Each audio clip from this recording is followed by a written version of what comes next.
qué Jesús le estamos presentando a la gente y cómo nos estamos acercando para presentárselos? ¿Lo estamos haciendo desde el amor de Cristo o pegando bibliazos? Nos guste o no admitirlo, la forma en la que presentamos a Jesús es muy importante, porque esa primera impresión que muchas personas se llevan va a ser con la que se van a quedar la mayor parte del tiempo. Y no hablo solo de los adultos, sino también de los niños. Hace poco alguien, después de haber visto mi testimonio, me escribió un mensaje que decía: Irene, me parece muy curioso cómo tú, en vez de enojarte contra Dios, te refugiaste en Él. Y la verdad es que yo ni siquiera me había dado cuenta de que eso era lo que había hecho, pero me quedé pensando cuál era la raíz de ese comportamiento en mí, qué me había llevado a refugiarme en Dios y no a enojarme contra Él o echarle la culpa. Porque aunque en más de una ocasión tuve dudas de por qué había pasado lo que había pasado, no se me ocurrió agarrarla contra mi Salvador. Y me di cuenta mientras pensaba en eso que todo había empezado cuando era una niña. Y aquí es donde surgió el tema de este video, porque entendí que muchas de las razones por las que las personas se enojan contra Dios empieza por la forma en la que se los presentan. Jackie Hill Perry, en su libro Chica Gay Dios Bueno, habla de cómo ella se hubiera acercado más a Dios si le hubieran hablado más del gozo de conocer al Señor, de la alegría, la paz y la plenitud que conocer a su Salvador le daba, y menos del infierno, porque a ella le habían presentado a Jesús muchas veces como alguien que la estaba condenando al infierno constantemente. Después, cuando se convirtió, cayó en cuenta de que se hubiera convertido muchos años antes si siquiera le hubieran hablado de lo hermoso que era estar en la presencia de Dios y no tanto del infierno. Y todo esto me llevó a pensar: ¿cómo estamos evangelizando a los niños? ¿A qué Jesús les estamos presentando? ¿A un Cristo que los ama y porque los ama los corrige con amor? ¿O a uno que está enojado y está bravo con ellos porque no recogieron sus juguetes en la mañana? Proverbios 22:6 dice: instruye al niño en su camino y aun cuando fuere viejo no se apartará de él. La forma en la que mi abuela me presentó a Jesús de niña no fue un Dios está decepcionado de ti solo porque no hiciste lo que te dije. De hecho, yo no la recuerdo diciendo nada de eso. Y aunque es verdad que ella no tenía una relación viva con el Dios viviente, de hecho comenté en otro video que ella, así como oraba, hacía brujería porque no estaba del todo entregada al Señor. Es verdad que como ella no tenía una relación con Dios, si veía a alguien haciendo, por ejemplo, una carta al Señor, decía que era una tontería. Y lo digo porque precisamente me atrapó a mí en algún momento haciéndole una carta a Dios y dijo que era un desperdicio de tiempo, porque para ella no era un Dios vivo. Pero a pesar de que para ella no era un Dios vivo, nunca lo utilizó para manipularme, al menos no que yo me acuerdo de eso. Cuando se enojaba conmigo, se enojaba ella. No decía: Dios está enojado contigo porque no me hiciste caso, solo para manipularme. No me lo presentó de esa manera.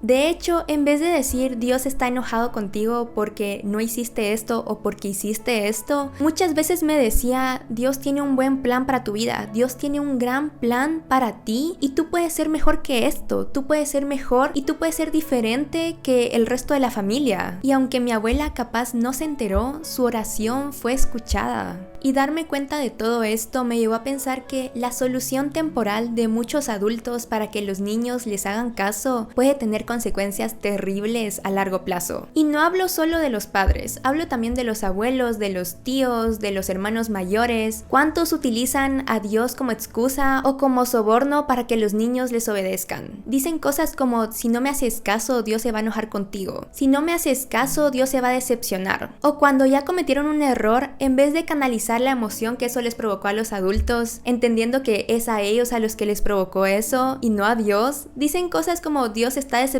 de ti, Dios está enojado contigo. Lo que no entendemos es que eso le vende la idea al niño o a la niña de que cuando sea grande y cometa un error, porque los va a cometer, Dios va a estar enojado con ellos. Y nadie se quiere acercar a alguien que está enojado. Si somos muy honestos, es más probable que el Señor se enoje o se decepcione con alguno de los adultos, que ya tenemos conciencia, ya sabemos lo que hacemos, que con un niño. Para los discípulos, los niños no eran la gran cosa. De hecho, actuaron como si para ellos fueran una pérdida de tiempo. Un montón de humanos pequeños que le estaban quitando el tiempo a su maestro. Pero la respuesta de Jesús fue: dejen a los niños venir a mí. Y tampoco se trata de no hablarles de Jesús a los niños. Nunca se ha tratado de no hablarles sobre Jesús a la nueva generación. Lo que importa en realidad es el cómo lo estamos mostrando. De nuevo, no es lo mismo presentar a un Cristo que está bravo con ellos porque no hicieron caso a sus padres, que presentarles a un Cristo que los ama con suma misericordia y que sabe que van a cometer errores, pero porque los ama es que no quiere que sigan cometiendo esos errores. El versículo de instruye al niño en su camino y no se apartará de grande es un arma de doble filo. El adulto que de grande, en vez de correr a Dios, se oculta de él porque tiene miedo de él, probablemente es el niño que de pequeño utilizaron a Dios para manipularlo. Y el adulto que de grande va al Señor aún con su pecado, probablemente es el niño que de pequeño le dijeron, porque Dios te ama es que no quiere que te quedes como estás, porque Dios te ama es que no quiere que golpees a tu hermano, porque Dios te ama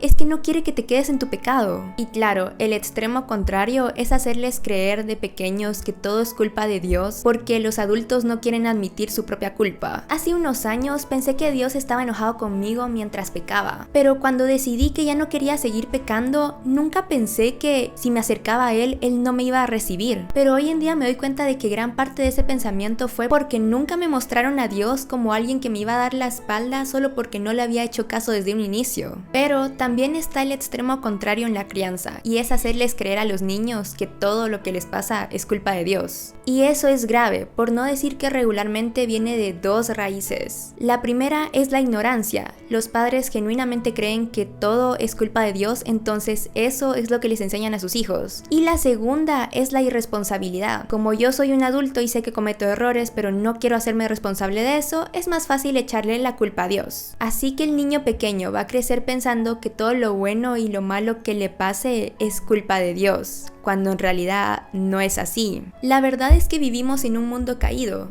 rodeados de gente caída, con muchísima influencia de parte del infierno. Entonces, si alguien va y se emborracha y luego agarra el auto totalmente ebrio y en el proceso de manejar en ese estado atropella a alguien, eso no es culpa de Dios. Eso es culpa de este mundo que pinta las adicciones como algo divertido. Y es culpa de la persona por irresponsable. Entonces, no podemos enseñarle a los niños que todo es culpa de Dios, porque cuando les pase algo malo de grandes y les va a pasar algo malo, a todos nos ha pasado algo malo alguna vez, se van a enojar contra Él, en vez de ir a refugiarse en su Padre Celestial, que es el único que puede ayudarlos. Deberíamos dedicarnos a criar a la nueva generación para que crezca de la mano de Cristo, porque para empezar esa es la mayor intención de Dios a la hora de enviar una nueva vida. Su palabra dice que Él nos envía a este mundo para dos razones. La primera, para que nosotros lo conozcamos, y la segunda, para que lo presentemos ante otros. Nos guste o no admitirlo, los grandes no siempre vamos a estar disponibles para los pequeños. El Salmo 146:9 dice: El Señor protege al extranjero y sostiene al huérfano y a la viuda, pero frustra los planes de los malvados. Ni uno solo de los padres está seguro de que mañana pueda seguir vivo. Eso es algo que solo Dios sabe, y solo Él decide cuándo nos lleva, pero su palabra es clara diciendo que Él no va a desamparar a los huérfanos, pero eso solo es un recordatorio de que aunque nosotros no estemos, Dios no los va a dejar desamparados.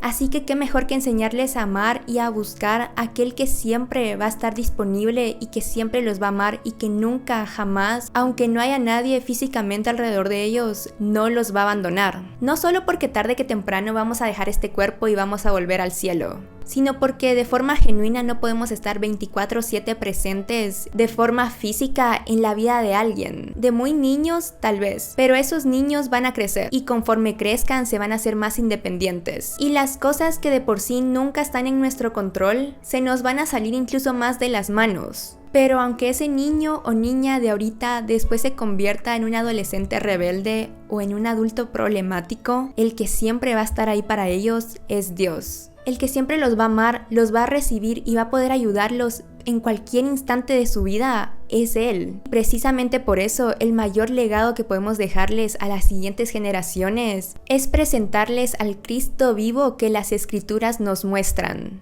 y que ellos sepan aferrarse a Él con uñas y dientes sin importar lo que digan allá afuera. Y eso es todo por hoy.